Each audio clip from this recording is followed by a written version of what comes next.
Hello friends, good morning. स्वागत है आप सबका हमारे यूट्यूब चैनल लर्नर्स क्लासेस में। हमारी ये जो सीरीज चल रही थी घटना चक्र पूर्वावलोकन पॉलिटी 2023 की, उसी को हम कंटिन्यू करते हैं, जिसमें आज का जो हमारा टॉपिक है वो रहेगा राज्यपाल। इसके पहले के जो भी टॉपिक हैं उन सबको हम देख चुके हैं। ये उसी के आगे का टॉपिक है राज्यपाल। इससे पहले फ्रेंड्स, आपसे रिक्वेस्ट है, यदि आप लोग चैनल पर पहली बार हैं तो प्लीज़ हमारे यूट्यूब चैनल को सब्सक्राइब कर लीजिएगा, वीडियो को लाइक कर दीजिएगा एंड शेयर करिए, एंड जो भी आपके सजेशन हो उसे कमेंट बॉक्स में ज़रूर बताइएगा। देखते हैं राज्यपाल टॉपिक को। यहाँ पर भारतीय राज्यों में सरकार की व्यवस्था लगभग उसी प्रकार की होती है जैसे कि केंद्रीय स्तर पर, मतलब कि जो भारत के जो भी राज्य हैं सभी, उसमें उसकी व्यवस्था भी उसी प्रकार होती है जैसे कि मतलब केंद्रीय स्तर पर सरकार की व्यवस्था होती है। ये संविधान के भाग 6 के अंतर्गत अध्याय 2 में अनुच्छेद 153 से लेकर 167 तक में राज्य कार्यपालिका के संबंध में मतलब इसका उल्लेख किया गया है। कार्यपालिका के संबंध में उल्लेख किया गया है इसका। अनुच्छेद 154 के अनुसार राज्य की कार्यपालिका शक्ति राज्यपाल में निहित होती है। राज्य की जो भी कार्यपालिका शक्ति होती है तो वो किसमें, राज्यपाल में निहित होती है। अनुच्छेद 153 के अनुसार प्रत्येक राज्य के लिए एक राज्यपाल होता है, लेकिन साथ में संविधान संशोधन अधिनियम 1956 से एक ही व्यक्ति को 2 या 2 से अधिक राज्यों का राज्यपाल भी नियुक्त किया जा सकता है। ये जो 7वां संविधान संशोधन हुआ था 1956 में, इसके अनुसार एक ही व्यक्ति को मतलब एक ही व्यक्ति जो है तो वो दो राज्यों का राज्यपाल भी उसको जो है नियुक्त किया जा सकता है एक ही समय में। संविधान के अनुच्छेद 155 के तहत राज्य के राज्यपाल की नियुक्ति भारत के राष्ट्रपति द्वारा की जाती है। इसकी नियुक्ति कौन करते हैं तो वो राष्ट्रपति करते हैं। सामान्यतया राज्यपाल का कार्यकाल पद ग्रहण से 5 वर्ष की अवधि के लिए होता है। इनकी जो भी मतलब इनका ये अवधि होती है इनके पद की, तो ये जिस दिन से अपने पद ग्रहण करते हैं उस दिन से 5 वर्ष की अवधि के लिए होता है। अनुच्छेद 156 के खंड 1 के तहत राज्यपाल राष्ट्रपति के प्रसाद पर्यंत अपना पद धारण करता है। जब तक कि मतलब राष्ट्रपति चाहेंगे तब तक राज्यपाल अपने पद पर रहेगा, राष्ट्रपति के प्रसाद पर्यंत अपना पद धारण करता है। अनुच्छेद 156 के खंड 2 के तहत राज्यपाल राष्ट्रपति को संबोधित जो है अपने हस्ताक्षर सहित लेख द्वारा अपना पद त्याग कर सकता है। राष्ट्रपति को संबोधित करके अपने हस्ताक्षर सहित लेख द्वारा अपने पद का त्याग भी कर सकता है कौन, राज्यपाल। अनुच्छेद 157 के अनुसार राज्यपाल पद के लिए जो भी मतलब योग्यताएं होती हैं उनमें देखते हैं कौन कौन सी है, क्या क्या योग्यताएं होनी चाहिए राज्यपाल के लिए। तो उसे भारत का नागरिक होना चाहिए और वो 35 ईयर्स की आयु पूरी कर चुका हो। अनुच्छेद 166 के तहत राज्य सरकार के सभी कार्यकारी कार्य जो भी औपचारिक रूप से राज्यपाल के नाम पर होते हैं। और अनुच्छेद 202 के खंड 3 और उपखंड का के अनुसार राज्यपाल की उपलब्धियां, भत्ते तथा उसके पद से संबंधित अन्य व्यय क्या है, ये राज्य की संचित निधि पर भारित होते हैं। जो भी मतलब राज्यपाल को वेतन भत्ते दिए जाते हैं तो ये सभी राज्य की संचित निधि पर भारित होते हैं, राज्य की संचित निधि से ही दिए जाते हैं। संविधान के अनुच्छेद 164 के खंड 1 के अनुसार मुख्यमंत्री की नियुक्ति राज्यपाल द्वारा की जाती है। इसके राज्यपाल की नियुक्ति राष्ट्रपति करता है और मुख्यमंत्री की नियुक्ति राज्यपाल करता है तथा अन्य मंत्रियों की नियुक्ति राज्यपाल मुख्यमंत्री की सलाह पर करता है। अन्य जो भी मंत्रियों की नियुक्ति की जाती है तो उनकी नियुक्ति मुख्यमंत्री की सलाह पर राज्यपाल करता है। अनुच्छेद 239 का 5 के अनुसार संघ राज्य क्षेत्र दिल्ली के मुख्यमंत्री की नियुक्ति राष्ट्रपति द्वारा की जाती है। जो संघ राज्य क्षेत्र दिल्ली है इसके मुख्यमंत्री की जो भी नियुक्ति है तो वो राष्ट्रपति, भारत के राष्ट्रपति के द्वारा की जाती है। अनुच्छेद 168 के खंड 1 के अनुसार राज्यपाल राज्य विधानमंडल का अभिन्न अंग होता है। वह राज्य विधानसभा के सत्र को बुलाने या सत्रावसान करने तथा विघटित करने की शक्ति रखता है। राज्यपाल जो भी होता है तो वो राज्य विधानसभा के सत्र को बुला सकता है, सत्रावसान कर सकता है, उसको विघटित कर सकता है। ये सभी शक्तियाँ एक राज्यपाल में मौजूद होती हैं। राज्यपाल राज्य विधान परिषद के कुल सदस्यों का जो है 1/6वें भाग को नामित करता है। ये इम्पॉर्टेंट है, याद रखिए, पूछा जाता है। वह राज्य विधानसभा के आंग्ल भारतीय समुदाय से एक सदस्य की नियुक्ति कर सकता है, परंतु जो 104वां संविधान संशोधन है अधिनियम 2019 के द्वारा 2019 में एक संविधान संशोधन हुआ था, 104वां संविधान संशोधन। इसके द्वारा अनुच्छेद 334 में संशोधन कर इस प्रावधान की अवधि को आगे न बढ़ाते हुए निष्प्रभावी कर दिया गया है। ये जो अंगल भारतीय समुदाय से मतलब एक सदस्य को नियुक्त करने का प्रावधान था, तो इसको अब आगे नहीं बढ़ाया गया है, इसको निष्प्रभावी कर दिया गया है। पहले क्या था, इसको जो है भी कंटिन्यू मतलब आगे बढ़ाया जा रहा था। अनुच्छेद 165 के तहत राज्यपाल उच्च न्यायालय का न्यायाधीश से नियुक्त होने के लिए योग्य किसी व्यक्ति को राज्य का महाधिवक्ता नियुक्त करता है। जो भी मतलब कोई उच्च न्यायालय का न्यायाधीश नियुक्त होने के लिए योग्य व्यक्ति होता है, उसी को राज्यपाल राज्य का महाधिवक्ता नियुक्त करता है। और राज्य विधानमंडल द्वारा पारित किसी विधेयक पर राज्यपाल स्वीकृति दे सकता है अथवा स्वीकृति रोक सकता है। यह विधेयक को राष्ट्रपति के विचार के लिए क्या है, आरक्षित भी रख सकता है। साथ ही वह विधेयक को पुनर्विचार के लिए वापस कर सकता है, मतलब कि धन विधेयक ना हो। शर्त ये भी है कि जो है विधेयक हो, धन विधेयक ना हो, तो वो उसको राज्यपाल पुनर्विचार के लिए वापस कर सकता है राष्ट्रपति के विचार के लिए। परंतु राज्य विधानमंडल के जो मतलब ये राज्य विधानमंडल के द्वारा भेजे जाने पर क्या है, राज्य विधानमंडल के द्वारा जो है पुनः भेजे जाने पर राज्यपाल को उस पर अपनी स्वीकृति देनी होती है। अनुच्छेद 201 के अनुसार जब कोई विधेयक राज्यपाल द्वारा राष्ट्रपति के विचारार्थ आरक्षित रख लिया जाता है, तब राष्ट्रपति यह घोषित करेगा कि वह विधेयक पर अनुमति देता है या अनुमति मतलब कि रोक लेता है। अनुच्छेद 213 के अनुसार जब राज्य विधानमंडल का सत्र न चल रहा हो, तो राज्यपाल अध्यादेश क्या है, प्रख्यापित कर सकता है। अनुच्छेद 161 के अनुसार किसी राज्य के राज्यपाल को उस राज्य की कार्यपालिका विधि के विरुद्ध किसी अपराध के लिए दंड को क्षमा, उसका प्रलंबन और विराम या परिहार करने की अथवा दंडादेश के निलंबन, परिहार या लघुकरण की शक्ति प्राप्त है। सरोजिनी नायडू भारत की प्रथम महिला जो है राज्यपाल नियुक्त की गई थी। सरोजिनी नायडू जो थी, तो ये भारत में मतलब भारत की ऐसी प्रथम महिला थी जिन्होंने क्या है, राज्यपाल पद पर इन्हें नियुक्त किया गया था, सरोजिनी नायडू की।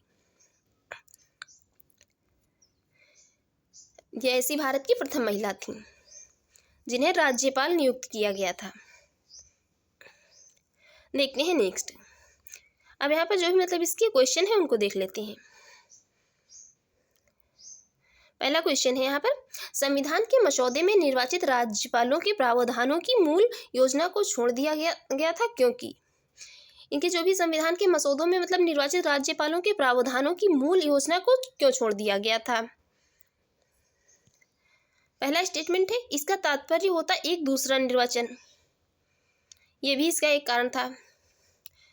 दूसरा है, निर्वाचन प्रमुख राजनीति मुद्दों पर लड़ा जाता है, ये स्टेटमेंट जो है यहाँ पर इनकरेक्ट है।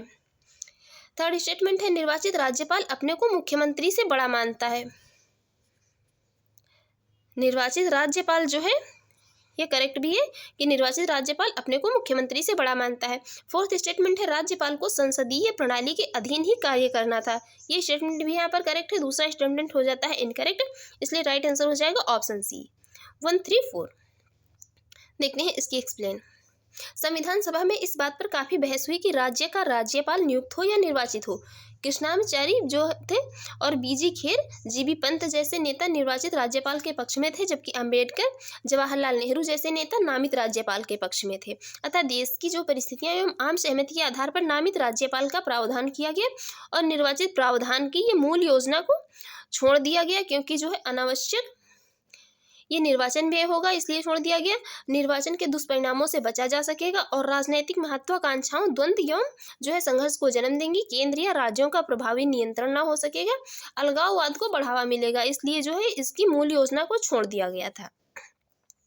देखते हैं नेक्स्ट क्वेश्चन। नेक्स्ट क्वेश्चन है, राज्य सरकार का कार्यकारी अध्यक्ष संवैधानिक प्रमुख कौन होता है। बात हो रही है जब राज्य की, तो ये कौन होगा, यहाँ पर राज्यपाल होगा। देखते हैं इसकी एक्सप्लेन।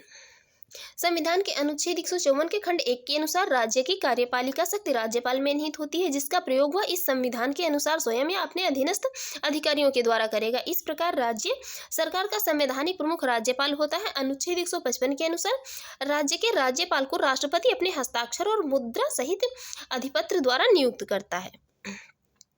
देखते हैं नेक्स्ट। निम्नलिखित में से कौन राज्यपाल की नियुक्ति करता है, तो कौन करेंगे, भारत के राष्ट्रपति करते हैं। यहाँ पर जो है हमने शायद ये गलती से बोल दिया था कि मतलब कि ये सरोजिनी नायडू जो थी तो ये भारत की प्रथम महिला राज्यपाल नियुक्त की गई थी, बट यहाँ पर जो है इसका मतलब ये नहीं, इसका मतलब ये है कि जो ये सरोजिनी नायडू थी तो ये भारत की नहीं, मतलब राज्यपाल नहीं है, भारत की किसी राज्य की मतलब पहली महिला थी, भारत की ऐसी जिन्हें की राज्यपाल नियुक्त किया गया था। ये राज्यपाल पद पर नियुक्त होने वाली मतलब भारत की पहली महिला थी। देखते हैं नेक्स्ट क्वेश्चन। नेक्स्ट क्वेश्चन है, निम्नलिखित में से कौन राज्यपाल की नियुक्ति करता है? तो ये भारत के राष्ट्रपति। नेक्स्ट, किसी राज्य का राज्यपाल नियुक्त किया जाता है। किसी राज्य का राज्यपाल नियुक्त किया जाता है किसके द्वारा? तो ये राष्ट्रपति के द्वारा नियुक्त किया जाता है। नेक्स्ट, किसी राज्यपाल में राज्यपाल की नियुक्ति संविधान के किस अनुच्छेद के तहत की जाती है? तो ये अनुच्छेद 155 के तहत। देखते हैं नेक्स्ट क्वेश्चन। नेक्स्ट क्वेश्चन है, भारत के एक राज्य के राज्यपाल से संबंधित निम्न कथनों पर ध्यान दीजिए। तो पहला है, उसे जन्म से भारत का नागरिक होना चाहिए। ऐसा कोई इंपॉर्टेंट नहीं है कि उसे जन्म से होना चाहिए, बस उसे भारत का नागरिक होना चाहिए। उसकी आयु कम से कम 35 ईयर्स होनी चाहिए, बिल्कुल होनी चाहिए। उसे लोकसभा का सदस्य होने की योग्यता रखनी चाहिए। उसे जो है ये भी जरूरी नहीं है कि उसे लोकसभा से क्या ही मतलब है। फोर्थ स्टेटमेंट है, वह एक से अधिक राज्यों का राज्यपाल हो सकता है। तो दूसरा और चौथा स्टेटमेंट हो जाएगा करेक्ट। देखते हैं इसकी एक्सप्लेन। संविधान के अनुच्छेद 157 के अनुसार राज्यपाल नियुक्त होने के लिए जो योग्यताएं हैं वो भारत का नागरिक होना चाहिए, एज जो है 35 ईयर्स की पूरी कर चुका हो, और राज्यपाल का जो पद है, पद के लिए जन्म से भारत का नागरिक होना कोई आवश्यक नहीं है। 7वें संविधान संशोधन 1956 के माध्यम से अनुच्छेद 153 के जो है परंतु के रूप में यह प्रावधान किया गया है कि एक ही व्यक्ति को 2 या 2 से अधिक राज्यों का राज्यपाल उन्हें नियुक्त किया जा सकता है। नेक्स्ट है, भारतीय संविधान में निम्नलिखित में से कौन सा एक अनुच्छेद भारत में राज्य के एक राज्यपाल के रूप में एक व्यक्ति की नियुक्ति के लिए योग्यता निर्धारित करता है? तो ये कौन सा? अनुच्छेद 157। Next question. नेक्स्ट क्वेश्चन है, निम्न पर विचार कीजिए। 4 स्टेटमेंट दिए हैं, यहाँ पर बताना है कुट की सहायता से कौन से स्टेटमेंट जो है करेक्ट होंगे। पहला स्टेटमेंट है, राज्यपाल अपना पद ग्रहण करने से पूर्व शपथ लेगा या प्रतिज्ञान करेगा। करेक्ट है। दूसरा स्टेटमेंट, शपथ या प्रतिज्ञान का प्रारूप भारतीय संविधान की 3री अनुसूची में है। राज्यपाल का जो है नहीं है, बाकी और सबका है। थर्ड स्टेटमेंट है, राज्यपाल उच्च न्यायालय के मुख्य न्यायमूर्ति या उसकी अनुपस्थिति में ज्येष्ठतम न्यायाधीश के समक्ष शपथ या प्रतिज्ञान करेगा। बिल्कुल करेक्ट है। फोर्थ स्टेटमेंट जो है यह है, शपथ या प्रतिज्ञान की प्रक्रिया भारतीय संविधान के अनुच्छेद 159 में दी गई है। बिल्कुल करेक्ट है, 159 में दी गई है। तो राइट आंसर हो जाएगा यहाँ पर ऑप्शन बी 134। देखते हैं इसकी एक्सप्लेन। अनुच्छेद 159 के अनुसार प्रत्येक राज्यपाल अपना पद ग्रहण करने से पहले उस राज्य के उच्च न्यायालय के मुख्य न्यायमूर्ति या उसकी अनुपस्थिति में उस न्यायालय के जो है सबसे मतलब ज्येष्ठतम जो भी उपलब्ध हो वहां पर न्यायाधीश के समक्ष शपथ लेगा या प्रतिज्ञान करेगा। राज्यपाल के शपथ या प्रतिज्ञान का प्रारूप अनुच्छेद 100 किसमें दिया है? 59 में दिया गया है, ना कि भारतीय संविधान की 3री अनुसूची में। देखते हैं नेक्स्ट क्वेश्चन। निम्नलिखित में से कौन राज्यपाल को पद की शपथ ग्रहण करवाता है? तो ये कौन करवाता है? अभी हमने यहाँ पर देखा कौन करवाता है। तो ये जो भी मतलब उच्च न्यायालय, ये जो है कहाँ का? उच्च न्यायालय के जो भी मतलब मुख्य न्यायमूर्ति होते हैं, यदि वह अनुपस्थित नहीं है तो कौन? ज्येष्ठतम न्यायाधीश के समक्ष। देखते हैं नेक्स्ट क्वेश्चन। उच्च न्यायालय का मुख्य न्यायाधीश या वो अगर नहीं है तो जो भी ज्येष्ठतम वहां पर उपलब्ध है। नेक्स्ट क्वेश्चन है, किसी राज्य के गवर्नर के संबंध में निम्न कथनों पर विचार कीजिए। बात हो रही है किसकी? गवर्नर की। उसे राष्ट्रपति नियुक्त करता है। बिल्कुल नियुक्त करता है। राष्ट्रपति की इच्छा अनुसार वह पद पर भी रहते हैं। उनमें राज्य की कार्यपालिका शक्ति निहित होती है और सामान्यतः वह 5 वर्ष के लिए पद पर रहते हैं। यहाँ पर चारों स्टेटमेंट करेक्ट है। देख लेते हैं इनसे संबंधित जो भी आर्टिकल है। भारतीय संविधान के अनुच्छेद 154 में और अनुच्छेद 155 में, अनुच्छेद 156 में तथा अनुच्छेद 156(3) में ये जो चारों मतलब स्टेटमेंट यहाँ पर दिए हैं, ये दिए गए हैं। देखते हैं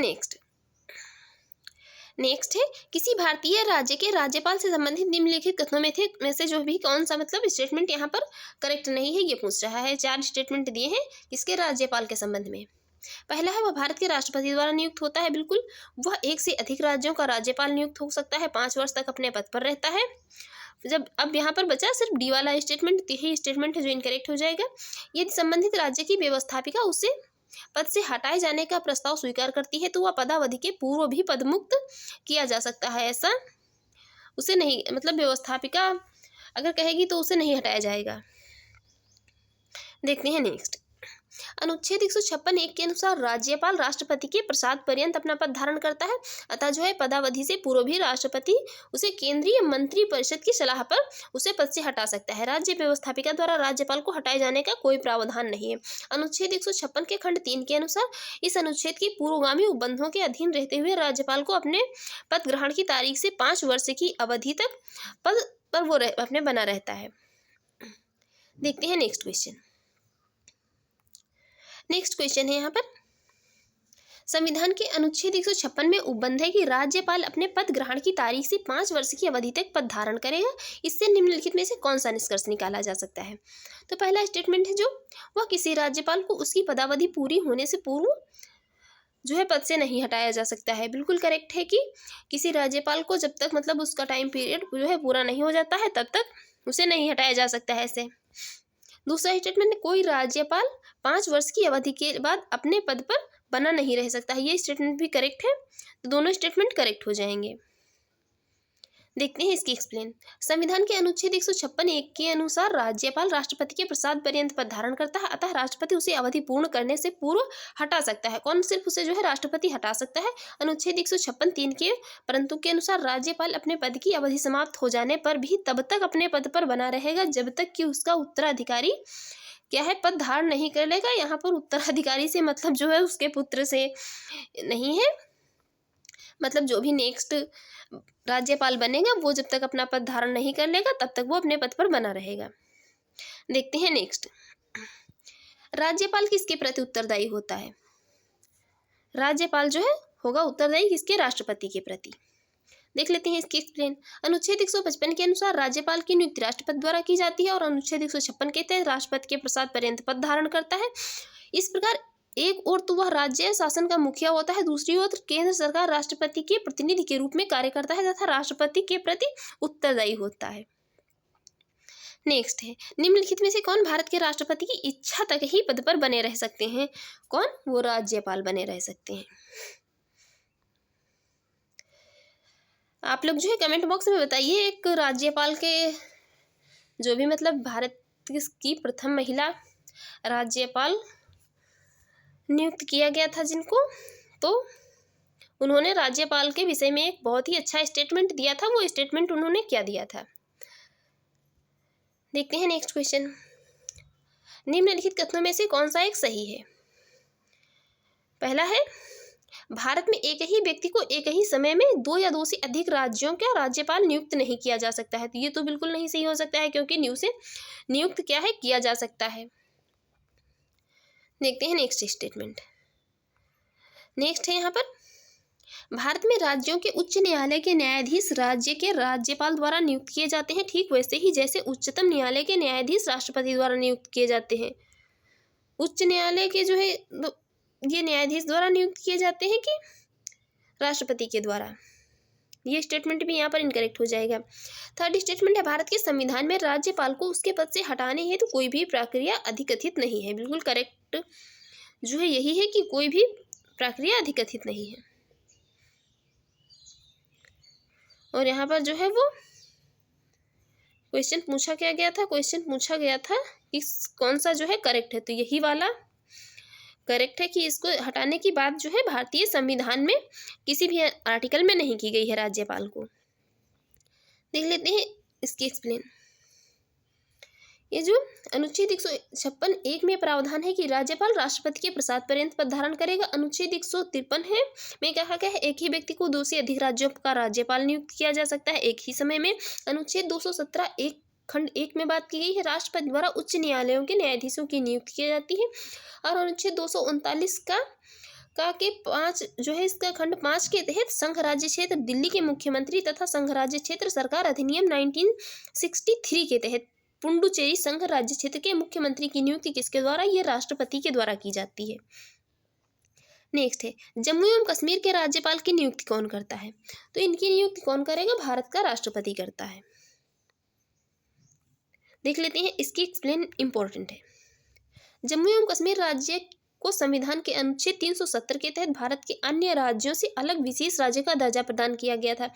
इसी परिप्रेक्ष्य में पहले वहां की कार्यपालिका के प्रधान का चुनाव भारत के राष्ट्रपति द्वारा न होकर जम्मू एवं कश्मीर की विधानसभा द्वारा किया जाता था, परंतु विषमता में 1965 में समाप्त कर दिया गया था और फलस्वरूप जम्मू एवं कश्मीर के कार्यपालिका प्रमुख को सदर रियासत के स्थान पर राज्यपाल नाम दिया गया। इनको क्या है, पहले जो सदर रियासत नाम दिया गया था तथा उसकी नियुक्ति भारत के राष्ट्रपति द्वारा की जाने लगी। जम्मू एवं कश्मीर पुनर्गठन अधिनियम 2019 के तहत कब 31 अक्टूबर 2019 से जम्मू और कश्मीर राज्य को 2 संघ राज्य क्षेत्रों जम्मू एवं कश्मीर तथा लद्दाख के रूप में पुनर्गठित कर वहां उप राज्यपालों का प्रावधान किया गया, जिनकी नियुक्ति कौन करता है? राष्ट्रपति करते हैं। देखते हैं नेक्स्ट है जम्मू और कश्मीर राज्य के कार्यकारी अध्यक्ष का पद नाम सन 1965 में सदर रियासत से राज्यपाल में दिया गया था। तो ये जो है बदल दिया गया था कब? जम्मू और कश्मीर राज्य के संविधान में 6ठे संविधान संशोधन के द्वारा एक 6ठा संविधान संशोधन आया और इसका जो ये पद था कौन? सदर रियासत। इसको बदलकर क्या कर दिया गया? इसको बदलकर राज्यपाल कर दिया गया। देखते हैं नेक्स्ट है भारत में संघ राज्यों का प्रशासन होता है। तो ये होता है इसके राष्ट्रपति, उनको प्रशासित करता है, राष्ट्रपति का शासन चलता है। नेक्स्ट है संविधान के अनुच्छेद 239(1) इसकी एक्सप्लेन जो है देखते हैं। संविधान के अनुच्छेद 239(1) के अनुसार संसद द्वारा बनाई गई विधि द्वारा अन्यथा उपबंधित के सिवाय प्रत्येक संघ राज्य क्षेत्र का प्रशासन राष्ट्रपति द्वारा किया जाएगा और वह अपने द्वारा ऐसे पदाविधान जो सहित होता है जो कि निर्दिष्ट करे नियुक्त किए गए प्रशासक के माध्यम से भी कार्य कर सकता है। जो है वहां पर वह किसी प्रशासक को अपना जो भी कोई प्रशासक नियुक्त करता है या तो उसके माध्यम से भी वहां पर कार्य कर सकता है। कौन? राष्ट्रपति। नेक्स्ट नवसृजित केंद्र शासित प्रदेश जम्मू और कश्मीर का जो है प्रथम उपराज्यपाल निम्न में से कौन नियुक्त किया गया था? ये उत्तराखंड PCS प्री में 2021 में क्वेश्चन पूछा गया है। तो नियुक्त किया गया था किसको? गिरीश चंद्र मुर्मू को कश्मीर का प्रथम उपराज्यपाल। इंपॉर्टेंट है, नेक्स्ट भी आने वाले एग्जाम है उसमें पूछा जा सकता है। इसकी एक्सप्लेन देख लेती हैं। नवसृजित केंद्र शासित प्रदेश जम्मू और कश्मीर का प्रथम उपराज्यपाल 31 अक्टूबर 2019 को गिरीश चंद्र मुर्मू को नियुक्त किया गया था। 7 अगस्त 2020 को मनोज सिन्हा ने जम्मू और कश्मीर के दूसरे उपराज्यपाल के रूप में शपथ ग्रहण की थी। नेक्स्ट केंद्र शासित प्रदेश लद्दाख का प्रथम लेफ्टिनेंट गवर्नर किसे नियुक्त किया गया था? ये नियुक्त किया गया था राधाकृष्ण माथुर को। देखते हैं नेक्स्ट क्वेश्चन है राज्यपाल के वेतन और भत्ते दिए जाते हैं। तो ये कहाँ से दिए जाते हैं? ये दिए जाते हैं कहाँ से दिए जाते हैं? राज्यपाल के वेतन और भत्ते। तो ये कॉन्सिलेटेड जो ये फंड ऑफ स्टेट से दिए जाते हैं। कहाँ से? राज्य की संचित निधि से, ना कि भारत की संचित निधि से दिए जाते हैं।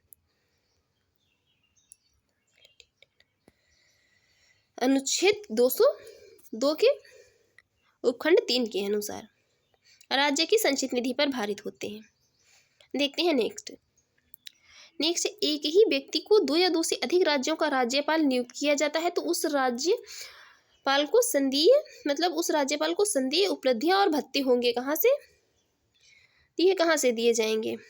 ये दिए जाते हैं इसे उन राज्यों के बीच ऐसे अनुपात में आवंटित किया जाएगा जैसा राष्ट्रपति आदेश करता है।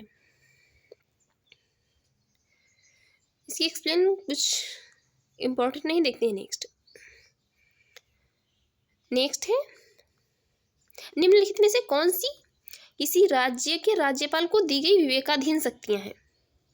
किसी राज्यपाल को दी जाने वाली विवेकाधीन शक्तियां।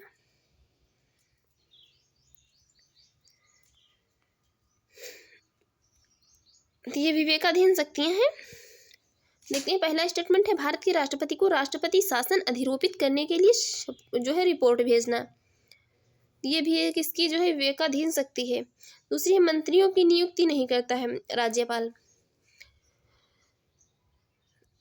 थर्ड स्टेटमेंट है राज्य विधानमंडल द्वारा पारित कतिपय विधेयकों को भारत के राष्ट्रपति के विचार के लिए आरक्षित करना। यहाँ पर जो है ये फोर्थ स्टेटमेंट है राज्य सरकार के कार्य संचालन के लिए नियम भी नहीं बनाता है। पहला और तीसरा स्टेटमेंट करेक्ट हो जाएंगे। देखते हैं इसके एक्सप्लेन। संविधान के अनुच्छेद 356 के खंड 1 के अनुसार यदि राष्ट्रपति का किसी राज्य के राज्यपाल से प्रतिवेदन रिपोर्ट मिलने पर या अन्यथा यह समाधान हो जाता है कि ऐसी स्थिति उत्पन्न हो गई है, मतलब जिसमें उस राज्य का शासन इस संविधान के उपबंधों के अनुसार नहीं चलाया जा सकता है, तो राष्ट्रपति द्वारा उस राज्य में राष्ट्रपति शासन लगाया जा सकता है। यह रिपोर्ट भेजना राज्यपाल की विवेकाधीन शक्ति के अंतर्गत आता है।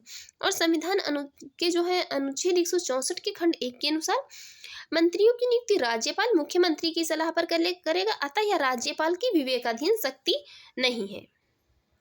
ये क्या है जो इसकी ये विवेकाधीन शक्ति नहीं है, वो उसकी सलाह पर करता है। संविधान के अनुच्छेद 200 के अनुसार राज्य विधानमंडल द्वारा पारित विधेयक राज्यपाल के समक्ष प्रस्तुत किए जाने पर राज्यपाल उसे अनुमति दे सकता है या अनुमति रोक सकता है, अथवा वह विधेयक को राष्ट्रपति के विचार हेतु आरक्षित कर सकता है। यह भी राज्यपाल की विवेकाधीन एक शक्ति है।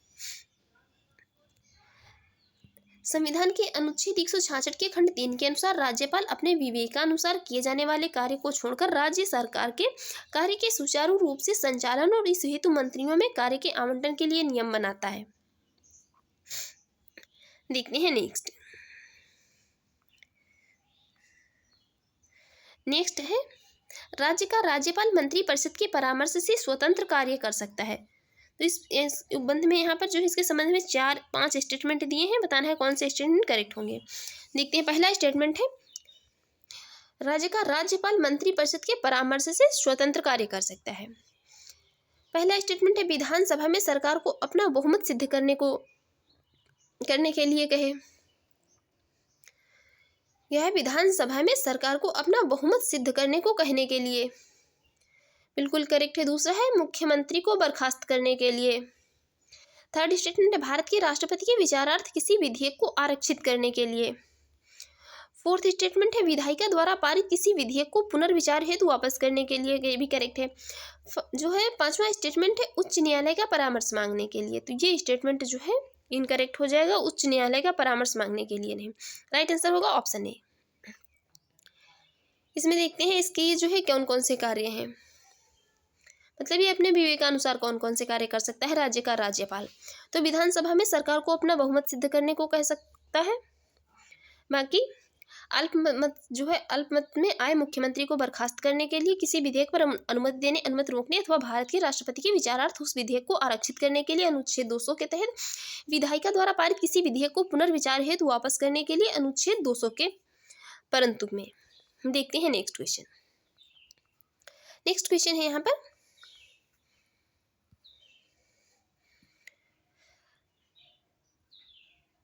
देखते हैं नेक्स्ट क्वेश्चन है, हाँ यही नेक्स्ट है। नेक्स्ट क्वेश्चन है 25 क्वेश्चन। भारतीय संविधान के निम्न अनुच्छेदों में से किस एक के अधीन राज्यपाल राष्ट्रपति के विचार के लिए किसी विधेयक को आरक्षित कर सकता है? तो अनुच्छेद 200 के तहत। ये एक्सप्लेन अभी देख चुके हैं, इसलिए देखते हैं नेक्स्ट क्वेश्चन। नेक्स्ट क्वेश्चन है संविधान के किस अनुच्छेद के अंतर्गत राज्यपाल राष्ट्रपति के अनुमोदन के लिए किसी विधेयक को भेज सकता है? तो भेज सकता है अनुच्छेद 200 के तहत।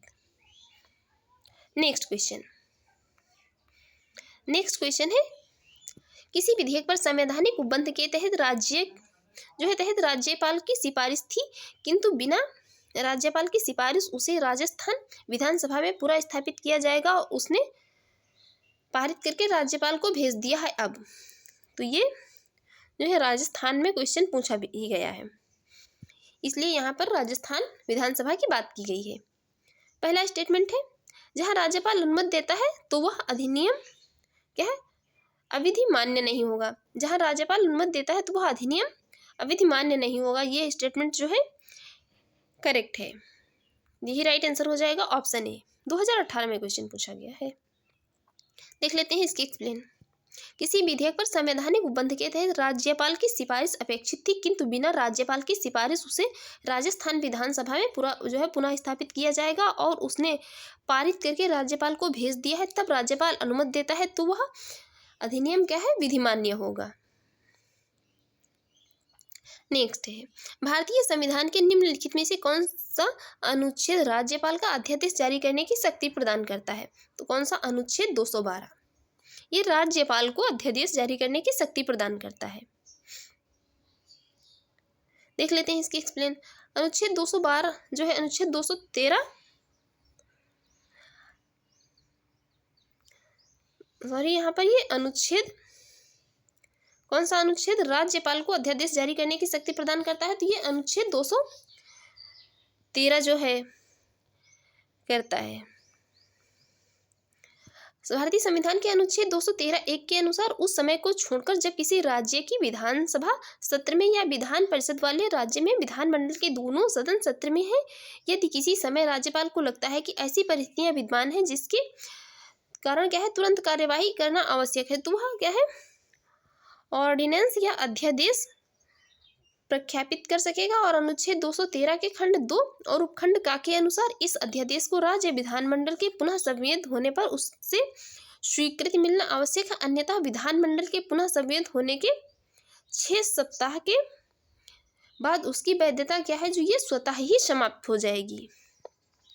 क्योंकि अभी इसके पहले जो है हम लोग क्या है ये अनुच्छेद 212 का ही डिस्कशन कर रहे थे, तो माइंड में ये अनुच्छेद 212 ही चल रहा था। देखते हैं नेक्स्ट है, किसी राज्य के राज्यपाल संविधान के निम्नलिखित में से किस अनुच्छेद के अंतर्गत विधानमंडल के अवकाश के दौरान अध्यादेश जारी कर सकते हैं? तो ये किसके तहत, अनुच्छेद 213 के तहत, अनुच्छेद 213 के तहत जारी कर सकते हैं। नेक्स्ट क्वेश्चन है, किसी राज्य के राज्यपाल द्वारा जारी ऑर्डिनेंस का अनुमोदन होना आवश्यक है, क्यों? क्योंकि राज्य की ये किसके द्वारा आवश्यक है, राज्य की विधायिका द्वारा। नेक्स्ट है, भारतीय संविधान के किस अनुच्छेद के तहत राज्यपाल को विधानमंडल के विश्रांति काल में अध्यादेश प्रख्यापित करने की शक्ति प्राप्त है? तो ये अनुच्छेद 213 के तहत। किसके तहत, अनुच्छेद 213 के तहत राज्यपाल को। नेक्स्ट है, निम्न में से किसकी नियुक्ति राज्य का राज्यपाल नहीं करता है? तो ये उच्च न्यायालय के न्यायाधीश की नियुक्ति राज्यपाल नहीं करता है, इसकी नियुक्ति कौन करता है, राष्ट्रपति करता है। देख लेते हैं इसकी एक्सप्लेन। भारतीय संविधान के अनुच्छेद 217 के खंड 1 के अनुसार उच्च न्यायालय के न्यायाधीशों की नियुक्ति राष्ट्रपति द्वारा की जाती है, जबकि राज्य के मुख्यमंत्री की नियुक्ति राज्यपाल द्वारा की जाती है, और राज्य लोक सेवा आयोग के सदस्यों तथा महाधिवक्ता की नियुक्ति जो है राज्यपाल द्वारा मुख्यमंत्री की सलाह पर की जाती है। नेक्स्ट क्वेश्चन है, निम्नलिखित में से जो है कौन सा स्टेटमेंट सही है? तो पहला स्टेटमेंट है, राज्यपाल को उच्च न्यायालय के न्यायाधीश की नियुक्ति का अधिकार नहीं है। बिल्कुल करेक्ट स्टेटमेंट है, वह विधानमंडल का हिस्सा नहीं है। ये स्टेटमेंट यहाँ पर इनकरेक्ट हो जाएगा, विधानमंडल का हिस्सा है राज्यपाल। थर्ड स्टेटमेंट है, उन्हें विधान परिषद में कुछ सदस्यों को मनोनीत करने का अधिकार है, बिल्कुल है। तो पहला और तीसरा स्टेटमेंट करेक्ट हो जाएगा। देख लेते हैं इसकी एक्सप्लेन।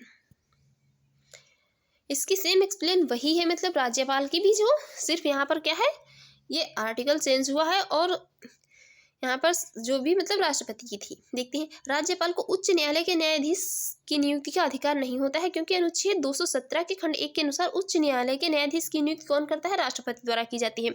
और भारतीय संविधान के अनुच्छेद 171 के अनुसार विधान परिषद की सदस्य संख्या के लगभग 1/6 भाग को साहित्य, विज्ञान, कला, सहकारिता और समाज सेवा में विशेष ज्ञान या व्यवहारिक अनुभव देख रखने वाले व्यक्तियों में से क्या है राज्यपाल द्वारा मनोनीत किए जाते हैं। राज्यपाल ऐसे व्यक्तियों को मतलब मनोनीत कर सकता है जो कि साहित्य, विज्ञान, कला, सहकारिता और समाज सेवा में विशेष ज्ञान या व्यवहारिक अनुभव रखते हैं। अनुच्छेद 168 के खंड 1 के अंतर्गत राज्यपाल राज्य विधानमंडल का हिस्सा है, तथा अनुच्छेद 161 के अनुसार राज्यपाल को क्षमा आदि की कुछ मामलों में दंडादेश के निलंबन, परिहार और लघुकरण की जो है न्यायिक शक्तियां भी प्राप्त हैं। नेक्स्ट क्वेश्चन है, राज्यपालों के संदर्भ में निम्न में से कौन सा एक कथन सत्य नहीं है? पहला स्टेटमेंट है, वह राज्य की विधायिका का अंग है, बिल्कुल है, सत्य नहीं है पूछा है, तो जो इनकरेक्ट होगा वही यहाँ पर आंसर होगा। बी स्टेटमेंट है, वह मृत्युदंड को क्षमा कर सकता है, मृत्युदंड को है जो राज्यपाल नहीं क्षमा कर सकता है। थर्ड तो यही वाला इनकरेक्ट हो जाएगा, राइट आंसर हो जाएगा ऑप्शन बी। देख लेते हैं इसकी एक्सप्लेन। राज्यपाल अनुच्छेद 168 के तहत राज्य की विधायिका का अंग होता है। राज्यों के उच्च न्यायालयों के न्यायाधीश की जो है नियुक्ति अनुच्छेद 217 के द्वारा राष्ट्रपति द्वारा की जाती है तथा राज्यपाल के पास राष्ट्रपति की तरह आपातकालीन शक्तियां नहीं होती हैं। अनुच्छेद 161 के तहत राज्य की कार्यपालिका शक्ति के विस्तार वाले विषयों संबंधी किसी विधि के विरुद्ध किसी अपराध के लिए दोष सिद्धि ठहराए गए व्यक्ति के दंड का राज्यपाल प्रविलंबन, विराम, परिहार, लकुरण या उसे क्षमा कर सकता है। मतलब कि ये है, अथवा जिसे क्या है, ये मृत्यु दंड उसमें शामिल नहीं है, डेथ सेंटेंस जो है इसमें शामिल नहीं है, का निलंबन, परिहार या लकुरण कर सकता है, परंतु मृत्यु दंडादेश को से वो क्षमा नहीं कर सकता है। मृत्यु दंडादेश को क्षमा कौन कर सकता है? तो वो क्षमा करने की केवल शक्ति किसको है? राष्ट्रपति को है, अनुच्छेद 72 के तहत। यदि किसी को मतलब मृत्यु दंड की सजा दी जा चुकी है तो उसको केवल कौन बचा सकता है? उसके लिए भगवान कौन बन सकता है? राष्ट्रपति भारत का। देखते हैं नेक्स्ट क्वेश्चन। नेक्स्ट क्वेश्चन है, कथन ए कह रहा है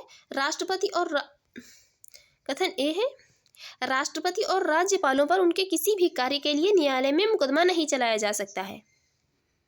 राष्ट्रपति और राज्यपालों पर उनके किसी भी कार्य के लिए मुकदमा नहीं चलाया जा सकता है। क्यों नहीं चलाया जा सकता है भाई? चलाया जा सकता है।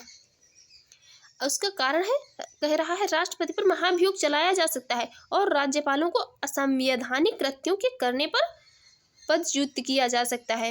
ये स्टेटमेंट करेक्ट है और पहला वाला क्या है जो कथन इसका है गलत हो जाएगा, इसलिए राइट आंसर होगा ऑप्शन डी। देखते हैं इसके एक्सप्लेन। संविधान के अनुच्छेद 361 के तहत राष्ट्रपति या किसी राज्य के राज्यपाल को उनके द्वारा किए गए जो भी शासकीय कार्यों के लिए विधिक कार्यवाही से उन्मुक्ति प्राप्त है। अनुच्छेद 361 के खंड 2 के अनुसार अपने कार्यकाल के दौरान राष्ट्रपति या राज्यपालों के विरुद्ध किसी भी न्यायालय में आपराधिक दंडिक मुकदमा नहीं चलाया जा सकता है, परंतु अनुच्छेद 361 के खंड 4 के प्रावधान के तहत उनके द्वारा व्यक्तिगत हैसियत से किए गए कार्य के संबंध में उनके विरुद्ध अनुतोष का दावा करने वाले दीवानी या सिविल जो भी मतलब होते हैं न्यायालय उसमें मुकदमा तत्संबंधी विस्तृत लिखित सूचना या उनके कार्यालय में देने के 2 माह पश्चात चलाया जा सकता है। जबकि कारण क्या है? संवैधानिक प्रावधानों के तहत ये जो है सही है। देखते हैं नेक्स्ट क्वेश्चन है। यहाँ पर नेक्स्ट क्वेश्चन है, निम्नलिखित कथनों पर विचार कीजिए। पहला स्टेटमेंट है, किसी राज्य के राज्यपाल के विरुद्ध उसकी पदावधि के दौरान किसी न्यायालय में कोई दंडिक कार्यवाही संस्थित नहीं की जाएगी। बिल्कुल सही है। दूसरा स्टेटमेंट है, किसी राज्य के राज्यपाल की परिलब्धियां और भत्ते उसकी पदावधि के दौरान कम नहीं किए जाएंगे। दोनों स्टेटमेंट यहाँ पर करेक्ट हो जाएंगे। देखते हैं, ये इसकी एक्सप्लेन अभी देख ही चुके हैं, इसलिए देखते हैं नेक्स्ट क्वेश्चन। नेक्स्ट क्वेश्चन, निम्नलिखित में से क्या सत्य नहीं है? पूछा है क्या जो है सत्य नहीं है, तो जो यहाँ पर इनकरेक्ट होगा वही स्टेटमेंट यहाँ पर आंसर होगा। पहला स्टेटमेंट, राष्ट्रपति या राज्यपाल को शासकीय कार्यों के लिए विधिक कार्यवाही से उन्मुक्ति है, ये स्टेटमेंट करेक्ट है। बी स्टेटमेंट है, कोई न्यायालय राज्यपाल को किसी कर्तव्य पालन के लिए विवश नहीं कर सकता है, बिल्कुल उसको विवश नहीं कर सकता है। सी स्टेटमेंट है, एक राज्यपाल को व्यक्तिगत कार्यों हेतु सिविल कार्यवाही लाने के लिए 2 मास की लिखित सूचना देना आवश्यक होता है, बिल्कुल। तो यहाँ पर जो डी वाला ऑप्शन है यही आंसर हो जाएगा। मंत्रियों द्वारा राष्ट्रपति या राज्यपाल को दिए गए सलाह को जांचने के लिए न्यायालय अधिकृत है, इसको न्यायालय अधिकृत नहीं है जांचने के लिए। देखते हैं नेक्स्ट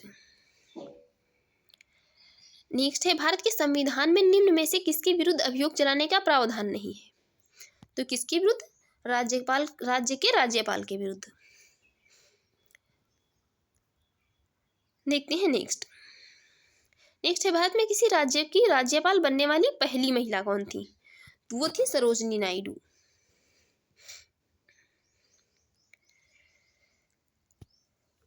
सरोजिनी नायडू भारत की प्रथम महिला थी जिन्हें राज्यपाल पद पर नियुक्त किया गया। वह 15 अगस्त 1947 से 2 मार्च 1949 तक कहाँ की? उत्तर प्रदेश की जो है राज्यपाल रही थी। कहाँ की? जब ये क्वेश्चन पूछा गया था 2003 में, इसीलिए यहाँ पर है तत्कालीन मतलब संयुक्त प्रांत की तब उत्तर प्रदेश को क्या है? संयुक्त प्रांत नाम दिया गया था। उसके बाद ये नाम चेंज किया गया। इसको हम जो अभी कुछ दिन बाद हम यूपी स्पेशल की जो वीडियो देखें डालेंगे, उसमें जो है इसको हम देखेंगे कि कब इसका नाम जो है संयुक्त प्रांत से उत्तर प्रदेश किया गया। देखते हैं नेक्स्ट क्वेश्चन। नेक्स्ट क्वेश्चन, निम्नलिखित में से कौन स्वतंत्र भारत के किसी राज्य की सर्वप्रथम महिला राज्यपाल बनी थी? तो वो थी कौन? सरोजिनी नायडू। नेक्स्ट है, प्रतिवर्ष 13 फरवरी को महिला दिवस मनाया जाता है किसकी स्मृति में? तो ये सरोजिनी नायडू की स्मृति में मनाया जाता है प्रतिवर्ष 13 फरवरी को। इनका जन्म हुआ था कब? 13 फरवरी 1879 को। नेक्स्ट क्वेश्चन है, पश्चिम बंगाल की प्रथम महिला राज्यपाल कौन थी?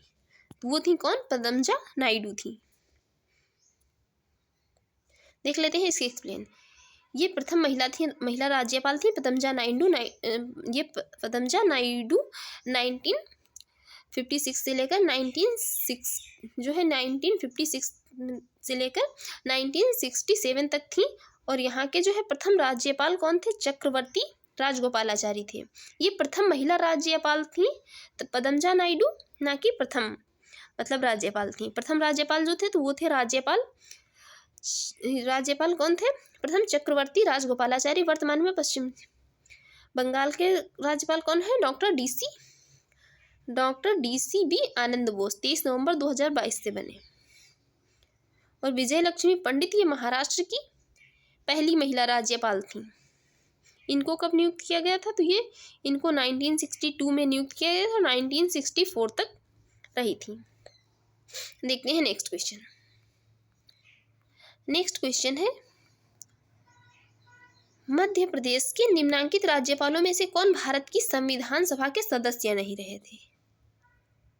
तो संविधान सभा के सदस्य नहीं रहे थे। यहाँ पर जो भी मतलब कोट दिए हैं, इनसे आंसर करना थोड़ा मुश्किल है। देख लेते हैं यहाँ पर एक्सप्लेन में इसकी। मध्य प्रदेश के जो भी मतलब प्रश्नगत राज्य इसमें ऊपर स्टेटमेंट में जो भी राज्यपालों के नाम दिए गए हैं, उनमें से एच.बी. पाटस्कर, सत्यनारायण सिन्हा तथा के.सी. रेड्डी भारत की संविधान सभा के सदस्य थे, जबकि निरंजन नाथ वांचू संविधान सभा के सदस्य नहीं रहे थे। देखते हैं नेक्स्ट। मध्य प्रदेश के निम्नांकित राज्यपालों में से कौन हरियाणा के मुख्यमंत्री रहे थे? तो वो थे कौन? डॉक्टर भगवत दयाल शर्मा। नेक्स्ट, राजस्थान के राज्यपाल जिन्हें बर्खास्त किया गया था उनका नाम था रकुल तिलक थे। इनको बर्खास्त किया गया था। देखते हैं इसकी एक्सप्लेन। बाद में सर्वप्रथम भारत में भी सर्वप्रथम बर्खास्त किए जाने वाले राज्यपाल थे। राज्यपाल तमिलनाडु के राज्यपाल प्रभुदास पटवारी थे, जिन्हें कब? अक्टूबर 1980 में बर्खास्त किया गया था। और अगस्त 1981 में राजस्थान के राज्यपाल रकुल तिलक को बर्खास्त किया गया, जो कि राजस्थान के ऐसे पहले राज्यपाल थे। देखते हैं नेक्स्ट क्वेश्चन। नेक्स्ट क्वेश्चन है, भारतीय राज्यों के राज्यपालों के जो है संबंध में दिया है। एक तरफ राज्य दिए हैं और एक तरफ जो है राज्यपाल दिए गए हैं, क्योंकि ये तो जो है टाइम के साथ चेंज होते रहते हैं। तो यहाँ पर इसकी एक्सप्लेन देखते हैं। हम बात करेंगे वर्तमान की। वर्तमान में पश्चिम बंगाल के राज्यपाल कौन है? ये 23 नवंबर 2022 से हैं, डॉक्टर C.V. आनंद बोस। जबकि गुजरात के राज्यपाल कौन है? आचार्य देवव्रत 22 जुलाई 2019 से। उत्तर प्रदेश की राज्यपाल कौन? आनंदीबेन पटेल 29 जुलाई 2019 से। तथा राजस्थान के राज्यपाल कलराज मिश्र ये 9 सितंबर 2019 से। देखते हैं नेक्स्ट क्वेश्चन। नेक्स्ट क्वेश्चन है, निम्नलिखित में से किस एक का सुझाव था कि राज्यपाल को उस राज्य के बाहर का एक प्रतिष्ठित व्यक्ति होना चाहिए और उसे एक ऐसा तटस्थ व्यक्ति होना चाहिए जिसकी गहन राजनीतिक जुड़ाव ना हो, उसने हाल के पिछले वर्षों में राजनीति में भाग नहीं लिया हो? तो ऐसा किसने कहा था? ऐसा कहा था सरकारिया आयोग ने। कब कहा था? सरकारिया आयोग ने 1983 में। देखते हैं इसकी एक्सप्लेन। सरकारिया आयोग ने यह अनुशंसा की थी कि राज्यपाल को उस राज्य के बाहर का एक प्रतिष्ठित व्यक्ति होना चाहिए और उसे ऐसा तटस्थ व्यक्ति होना चाहिए जिसकी गहन राजनीतिक जुड़ाव ना हो। मतलब ऐसा उन्होंने इसलिए कहा होगा कि जो भी मतलब अगर उसके गहन राजनीतिक जुड़ाव होंगे तो वो क्या है, निष्पक्षता से कोई कार्य नहीं मतलब कर पाएगा। उसने हाल के पिछले वर्षों में राजनीति में भाग नहीं लिया हो। और ध्यातव्य यह भी है कि बदलते हुए सामाजिक आर्थिक परिदृश्य में केंद्र और राज्यों के मध्य मौजूद व्यवस्थाओं की कार्यप्रणाली की समीक्षा की दृष्टि से भारत सरकार ने 9 जून 1983 को न्यायमूर्ति RS सरकारिया की अध्यक्षता में अन्य सदस्य V Shivaraman doctor SR Sen ने एक आयोग जो है ये गठित किया गया। तो फ्रेंड्स, आपको हमारी ये वीडियो अच्छी लगी हो और आपके एग्जाम के लिए यूजफुल रही हो तो आप हमारे यूट्यूब चैनल पर पहली बार है तो प्लीज़ चैनल को सब्सक्राइब कर लीजिएगा, वीडियो को लाइक कर दीजिएगा एंड शेयर करिए, और जो भी आपके सजेशन हो उसे कमेंट बॉक्स में जरूर बताइएगा। Thanks for watching.